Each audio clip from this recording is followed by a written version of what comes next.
Do dogs truly love us, or are they just responding to training? That's a question millions of people ask, and science has some surprising answers. In this video, we'll explore the psychology of dogs, the psychology of dog owners, and how the bond between the two shapes both sides of the relationship. Psychologists have applied Mary Ainsworth's strange situation test, originally designed for infants, to dogs. The results are striking. Dogs show stress when their owners leave and joy when they return. This mirrors the attachment behaviors of children toward parents. Gregory Burns at Emory University took this further with fMRI scans, showing that dogs' brains activate in regions linked to reward and emotion when exposed to their owner's scent. It's not just conditioning, it's attachment, neurologically visible. Dogs don't just hear your words, they sense your emotional state. Research from Biagio di Agnello in Naples demonstrated that dogs can detect human emotions through chemical changes in scent, literally smelling fear or happiness. Combined with tone of voice,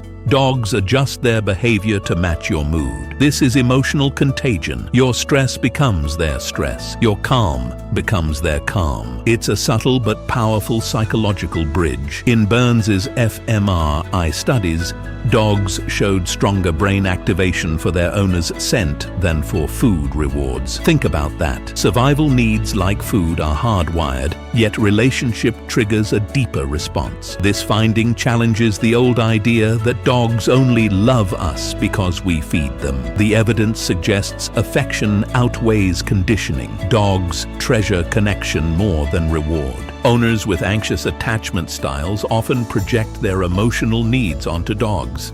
Imagine someone going through heartbreak or loneliness. The dog becomes their safe anchor. The bond intensifies, not because the dog changes, but because the owner's psychology demands stability. It's why some people say, "My dog saved me." In reality, the dog became the emotional container for their pain. Dog ownership consistently reduces loneliness and stress. Deborah Wells' research highlights how dogs lower cortisol levels and increase oxytocin, the bonding hormone. Picture the single parent coming home after a draining day, or the college student living alone in a new city.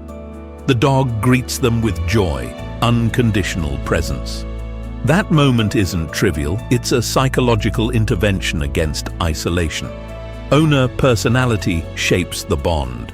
Neurotic owners often form stronger attachments, but this can amplify stress if the dog is anxious too.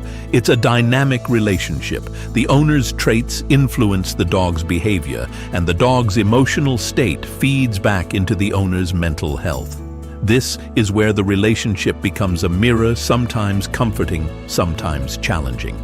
The psalmist David once wrote, "The Lord is close to the brokenhearted and saves those who are crushed in spirit."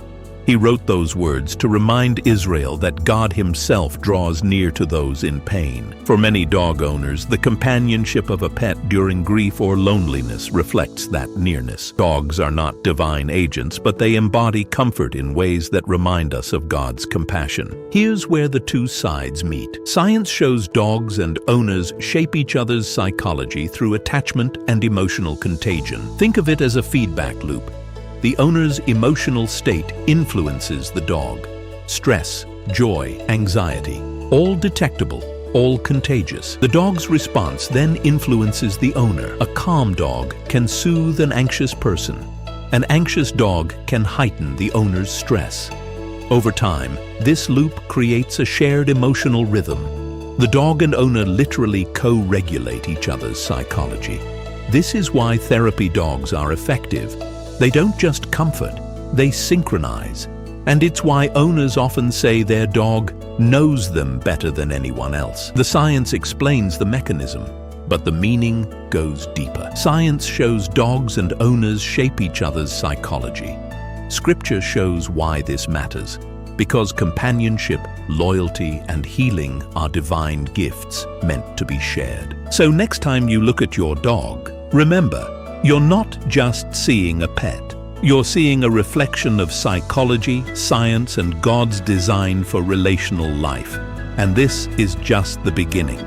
In our next video, we'll explore how dogs actually change our brains, and what Scripture says about renewal of the mind. Because here at Zoolition, we go beyond the bond.